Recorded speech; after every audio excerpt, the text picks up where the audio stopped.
Hi everyone, hope you are all doing well. I have been using this 18-inch monster, the MSI 18HX laptop for almost a month now. And let me tell you that this thing is blazingly fast for both content creation and gaming. But before you decide to buy this laptop, there are a couple of things that you need to be aware of, which I'll discuss further in this review. Let's go through the specs first. Specs wise, this laptop I have is equipped with top of the line Intel i9 HX series 14th gen processor. It features an RTX 4090 GPU with 16 GB of GDDR6 graphic memory and comes with 2 TB of SSD storage. The laptop has 4 RAM slots and can be configured with up to 192 GB of RAM, but currently I have 32 GB installed. In terms of wireless connectivity, it has Wi-Fi 7 and Bluetooth 5.4. These are the main specs. I'll explain the rest as we go through the review. I have already done an unboxing of this laptop, so if you want to know what it comes with, please check out that video. I'll leave the link in the description and in the comments. Now, when it comes to the size, this is a big laptop. Let me quickly compare it with MacBook Pro 16-inch so you get an idea of just how large it is. It comes with a 330 watt charger, which isn't very small but not very big either. But if you are going to be carrying the laptop around, you definitely need a charger with you, as the battery life isn't particularly good on this laptop. So the charger and the laptop together do add to the overall weight, so keep that in mind. Even though this laptop is quite a bit heavier compared to the regular 16-inch gaming laptops, in my opinion it's still portable, especially when you compare it with the desktop systems and consider the performance it gives you. I'm happy with the portability considering the performance and the screen it has. Overall, the build quality of this laptop is pretty good. The top lid is made out of metal and it feels and looks quite premium. The keyboard deck feels like it's made out of plastic, but it's not a cheap looking plastic. It feels quite decent.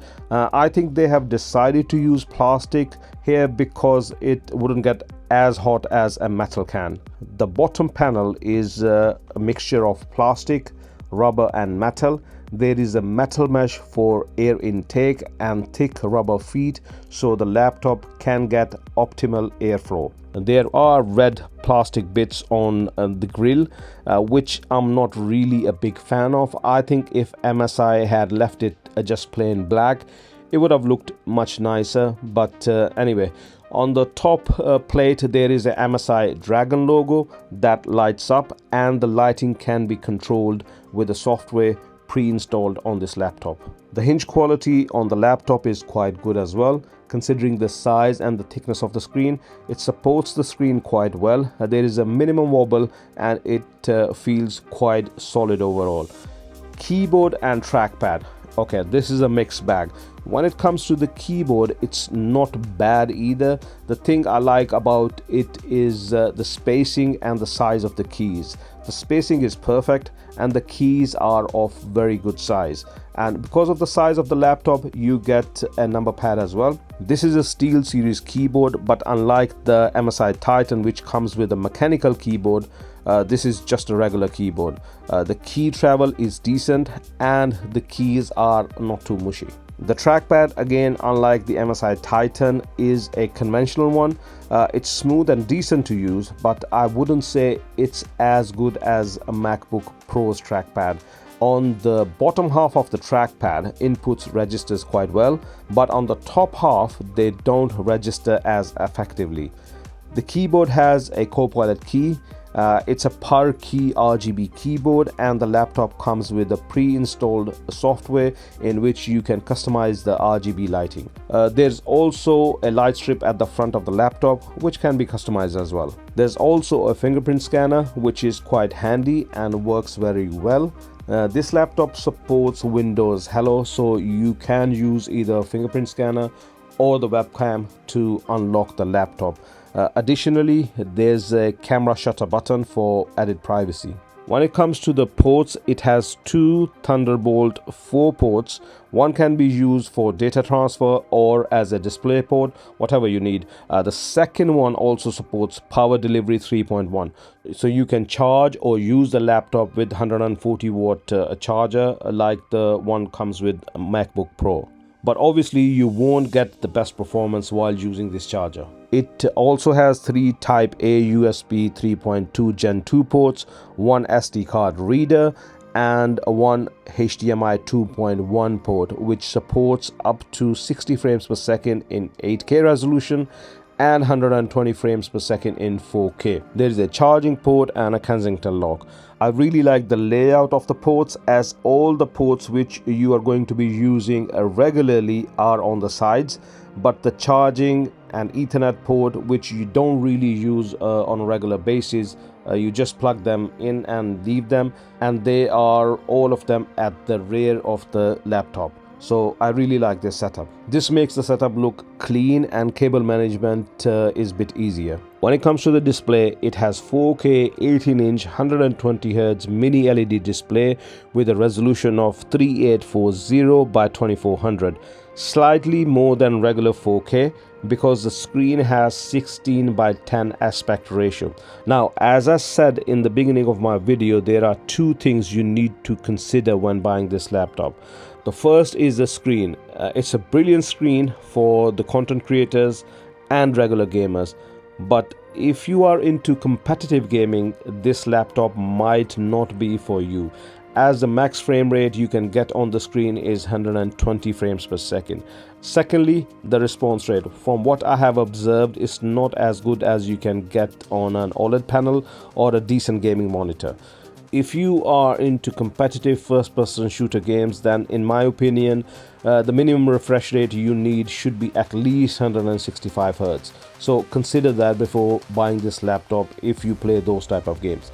Second issue with the screen is blooming. Let's quickly compare this screen with the MacBook Pro 16-inch screen, which also has a mini LED display. As you can see on both laptops, there's a black screen, and if you look at the corners where there are white icons, you will notice there is a slightly more blooming on the MSI Raider compared to the MacBook Pro.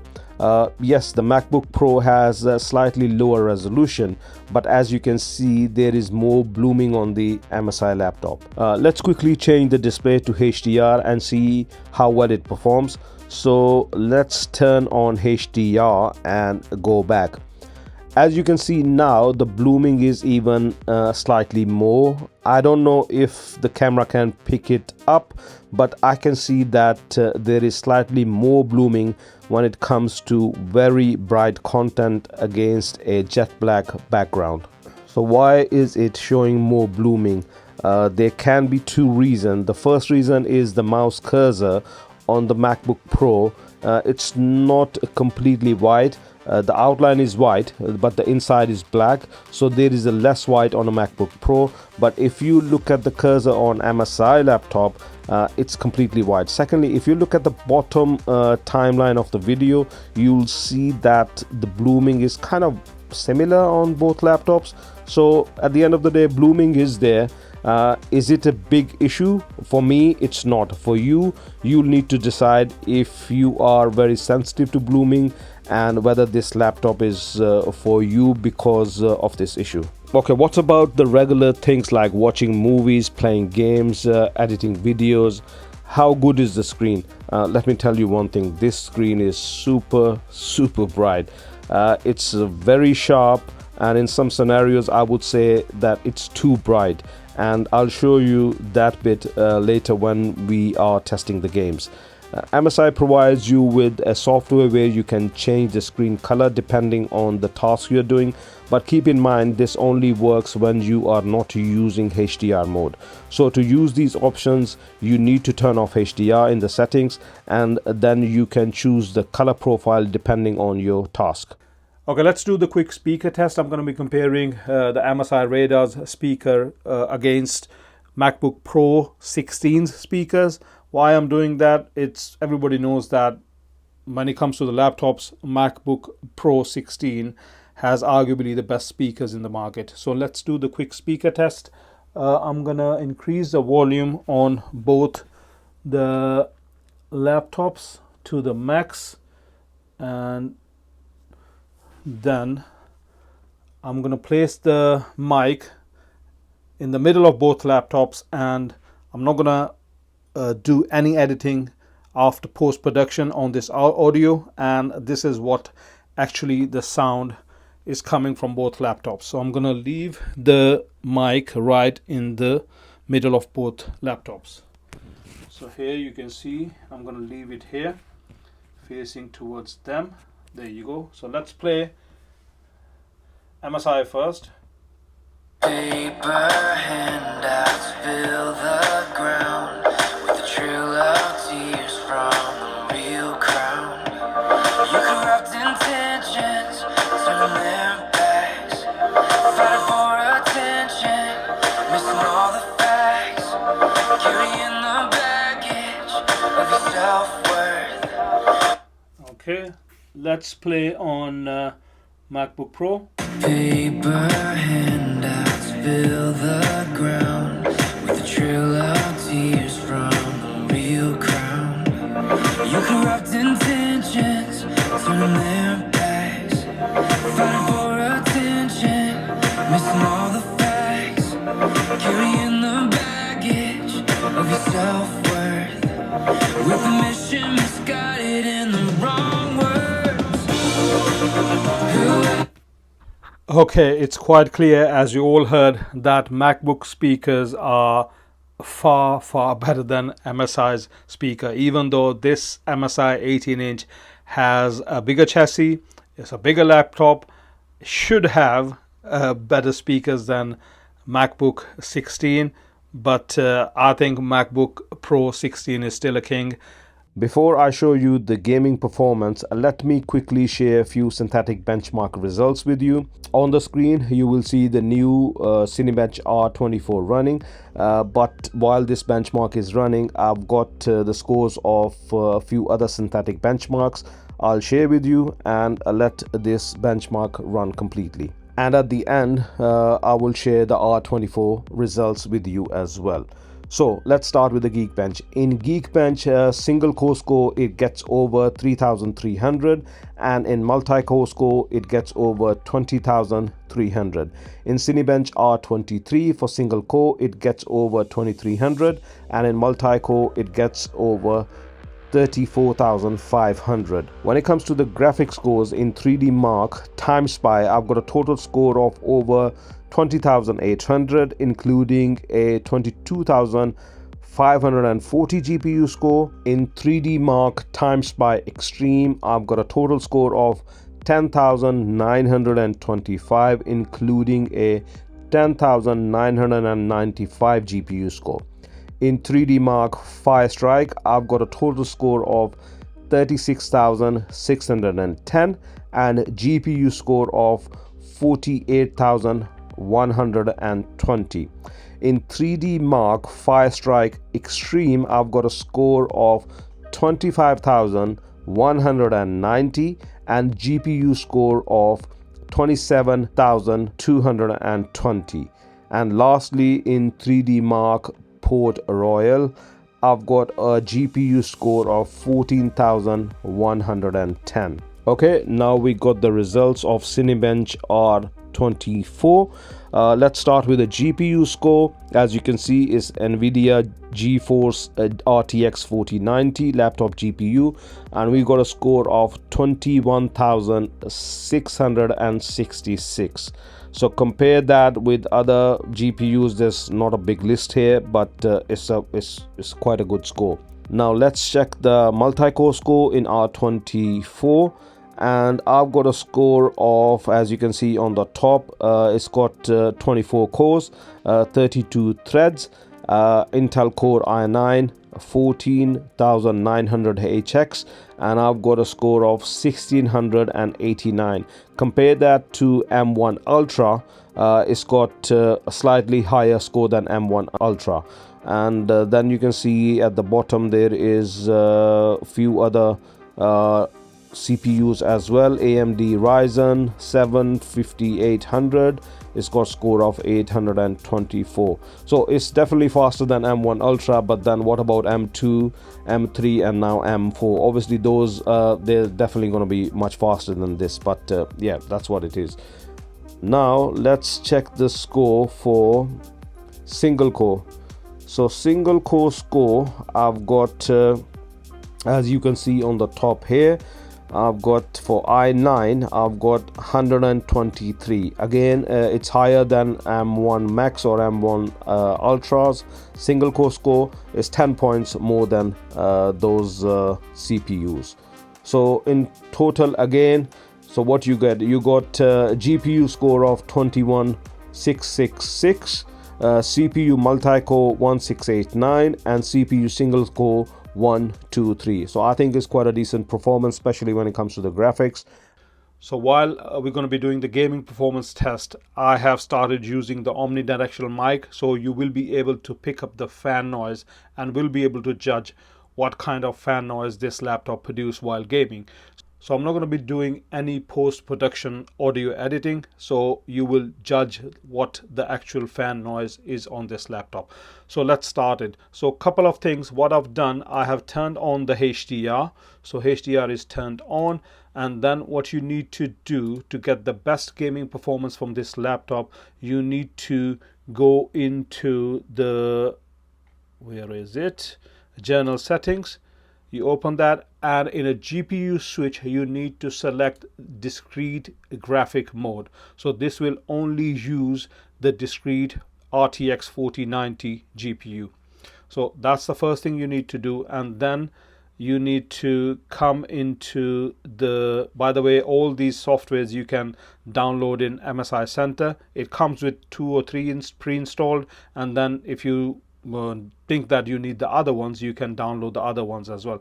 So you need to go in a user scenario, and here you need to select extreme performance, and there is this wheel next to it. So when you go into the fan speed, you can select advanced and do your own customization, like you can change it, or you can select the cooler boost. So this is the maximum fan noise this laptop produces. So what I'm going to do, I'm going to select the cooler boost, save it, and you see whatever you're hearing now, this is the maximum fan noise this laptop produces. So I'm going to be quiet for a couple of seconds and let you hear it. So this is actually the fan noise this laptop produces. But what I'll do, I'll leave it on auto. So when we play a game, obviously it'll go louder when it needs to cool down. That thing is done. And the last thing I would like to suggest, that go in system settings here, power and battery, and select this to the best performance as well. So these 3 things you need to do to get best performance out of this laptop. First thing first, let's quickly go into the video setting, and as you can see, it's been selected to best looking, yeah, and the native resolution of the screen. At the moment I'm getting 214 frames. You can see here right in the corner. Let the screen get a bit busy, then I'll zoom in and you guys can see properly. I don't want to download any other software that can affect the performance, because obviously you don't normally have those softwares on the screen when you're playing the game. At the moment I'm getting steady over 170 frames in 4K. I think it's not bad at all. The obviously screen supports only 120 frames per second. It did drop to 140, but now it's jumped up to 160 again. I'm gonna select the cooler boost here and see if it's again dropped the frames or not. Okay, let's see if it drops any frames now. Screen is quite busy at the moment. So 164, another player is in 170.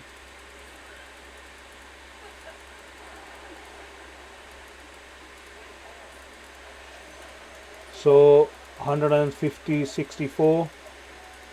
Yeah, I think it's if you really want a stable performance, you need to use that maximum fan speed instead of leaving it in auto mode. I think it's a pretty decent performance. It's kind of too bright, the screen. I don't know, let me just bring it a bit down. It's kind of too bright. Now it's a bit better. So when the fan speed is maxed out, then the frame rates are kind of stable. I'll say around 160 frames per second. So let's play Baldur's Gate 3. In this game, let's try Walker. What I'm gonna be doing, I'm gonna be trying this game in different acts, because everybody, as you know, that this game performs different in different acts. Like, it all depends in which act you are and which scene you are. In act 3 you lose a lot of frames. In act 1 or act 2 you don't lose that much of a performance as compared to the act 3. Okay, as you can see, it's very bright. So what I'm gonna do, if I'll go in the options and video and HDR calibration, as you can see, I have anything more than minimum, you lose your what shall I say, a contrast on the screen completely. As you can see, you can't see anything, so I need to go to bare minimum to able to see the screen properly. And here you need to crank down your brightness to minimum. As you see, keep an eye on these clouds, see how they disappear.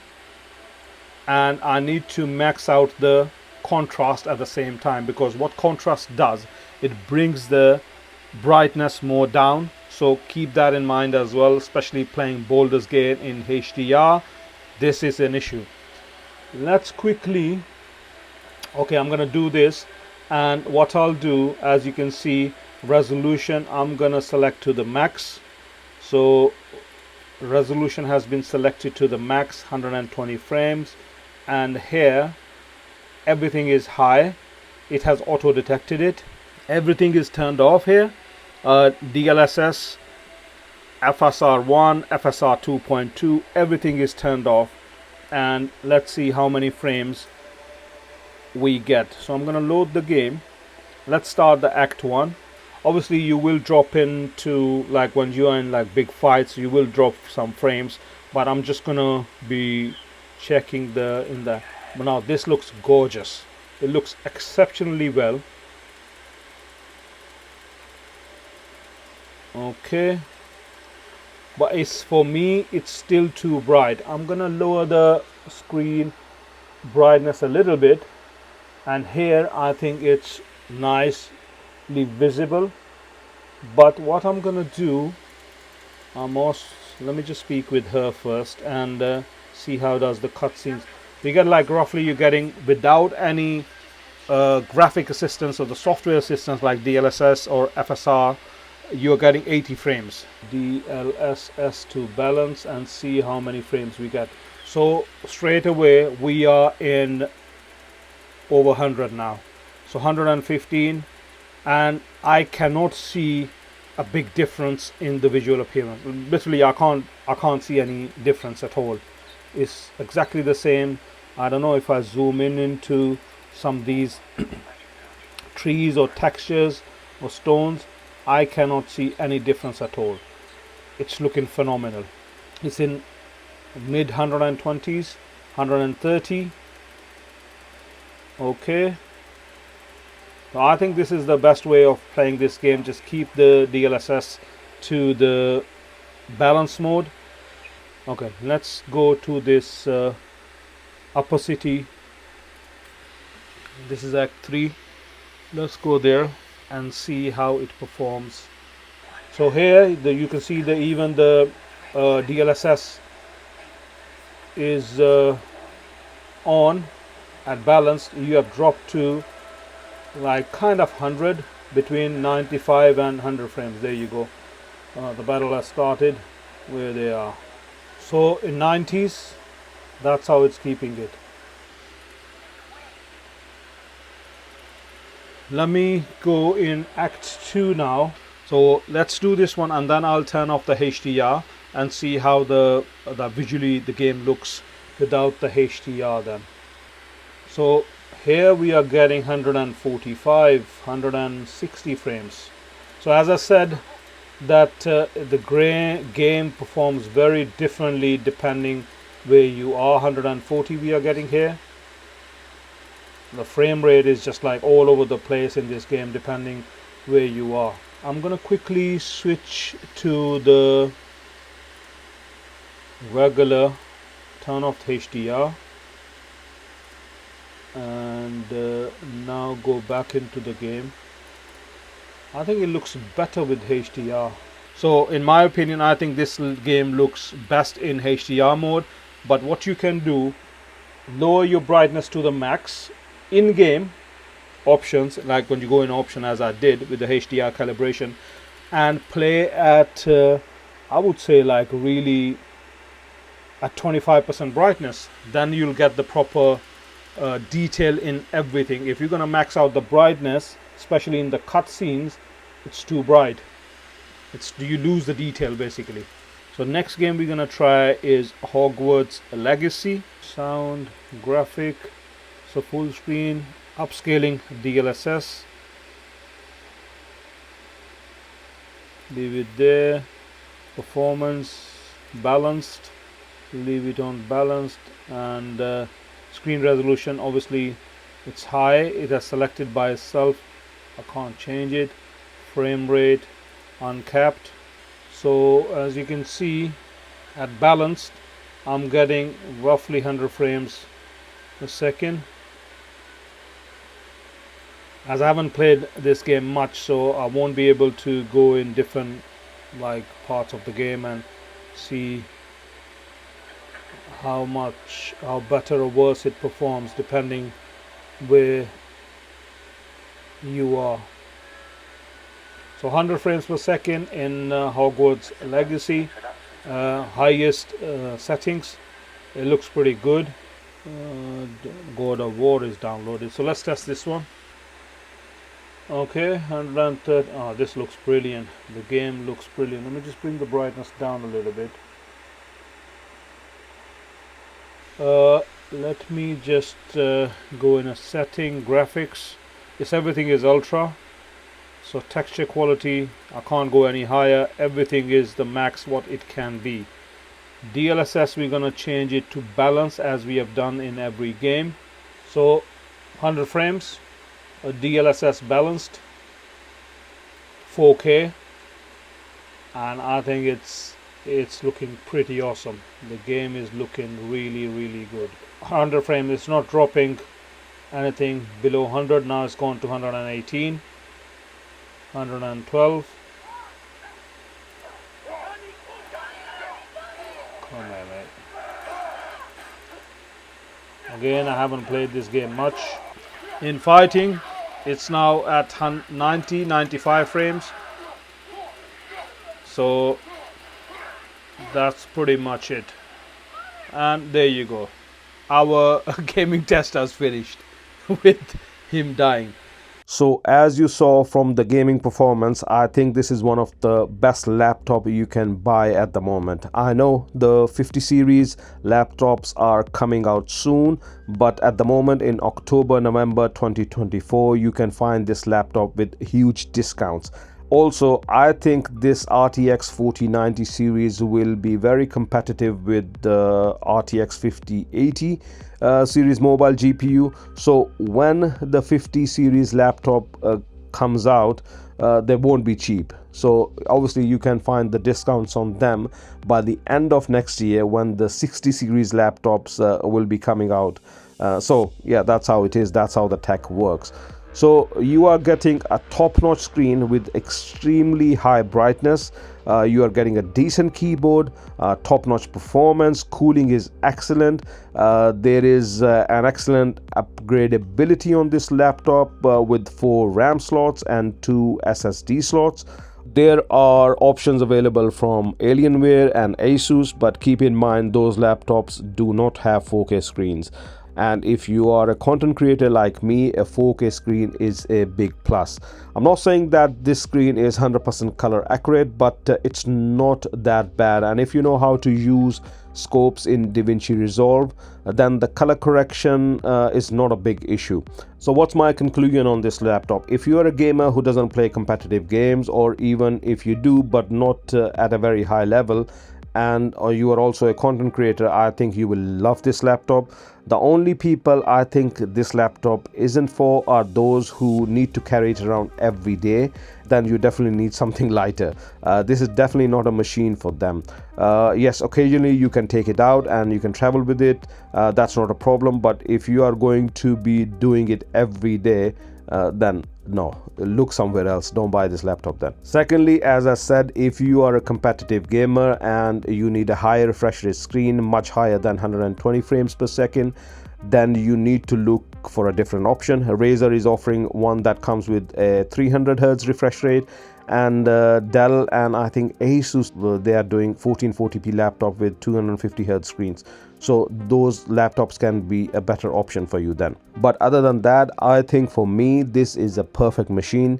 I really like it, and I don't mind settling for this non-mechanical keyboard and paying half the price of the MSI Titan, obviously with the discount.